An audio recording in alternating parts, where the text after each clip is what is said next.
Alright guys, Fulu coming to you with another video. I hope all is well with y'all. Um, so I've been thinking about something, and I'm not trying to make any excuses because I rock with Erickson Lubin. That's not the case at all. I'm not trying to cap for Erickson Lubin. I'm not trying to do that. But there is some questions that need to be raised about the Sebastian Fundora victory. Because number one, there wasn't any VADA testing. There was no VADA. And I'm not saying that, and I'll be a fool to say that both were juiced to the gills, right? But it does raise some questions because the thing is, we've seen that happen before. A fighter juiced to the gills puts a pounding on another fighter, and that fighter is never the same again.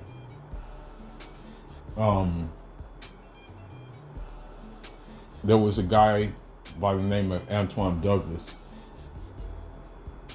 and you can say he was like a prospect type fighter. He was earning his going through the ranks, right?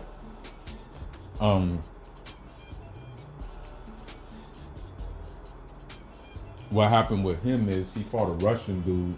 That Russian dude was juiced to the gills. That Russian dude put a pounding on him. Antoine Douglas never came back the same after that fight. He was never the same.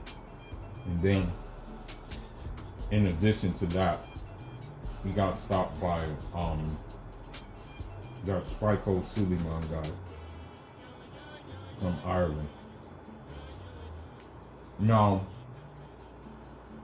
here's my questions about this whole situation. Because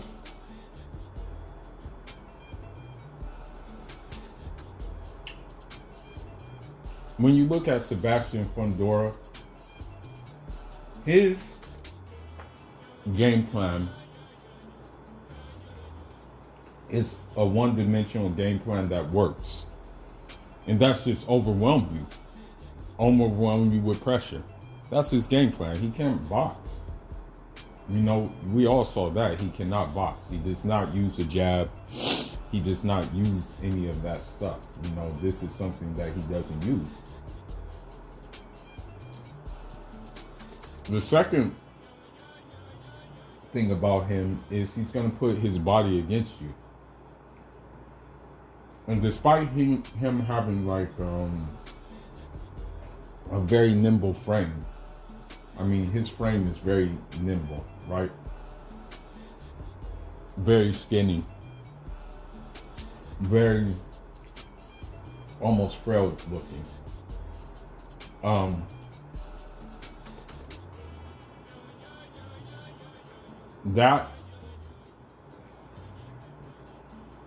That's gonna wear down on you because he's so tall. Like, oh my God, ooh, this fool's so tall, right? And so, him being that tall, you're like, God, like, man, this guy won't get off of me, you know? So that's gonna have an effect as well. So the thing is, I try to look and I try to research, and I didn't see any VADA testing for this fight. I did not see any VADA testing, okay? Now, another thing too is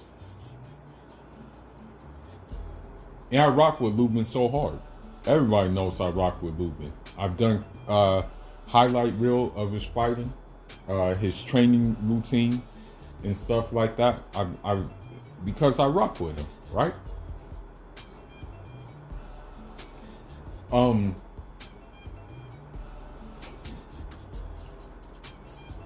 What I hope, this is definitely what I hope. I hope the injuries in which he sustained do not alter his career. Because here's the thing. If there wasn't no VADA testing,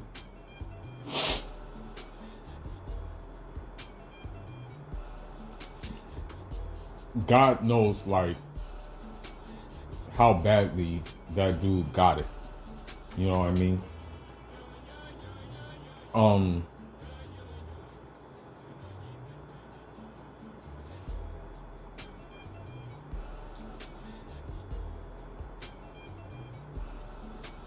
Another thing that I question now,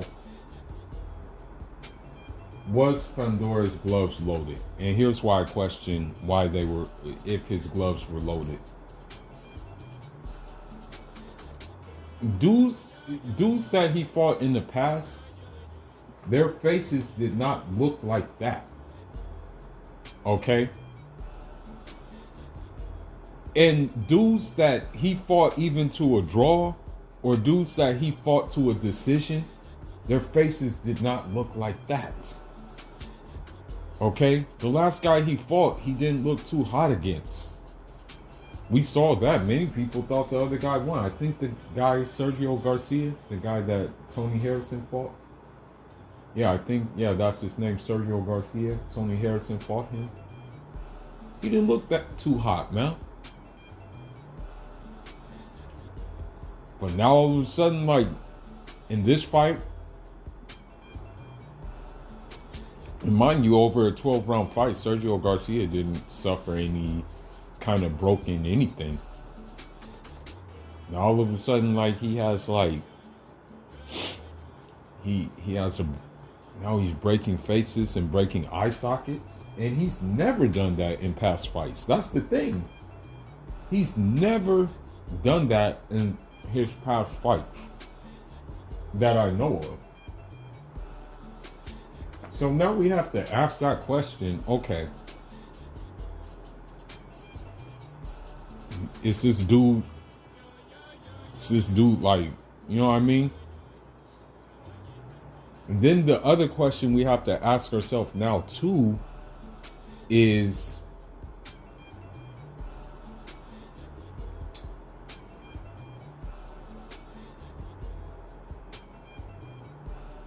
I want to say, like, if this is the case right now, right, with him doing this, then why in the previous fights was this not like a thing, you know? And I want to reiterate 12-round fights, you know, fights where his opponent would take even more damage than getting stopped. I think that fight got stopped in the 9th round with Erickson Lubin.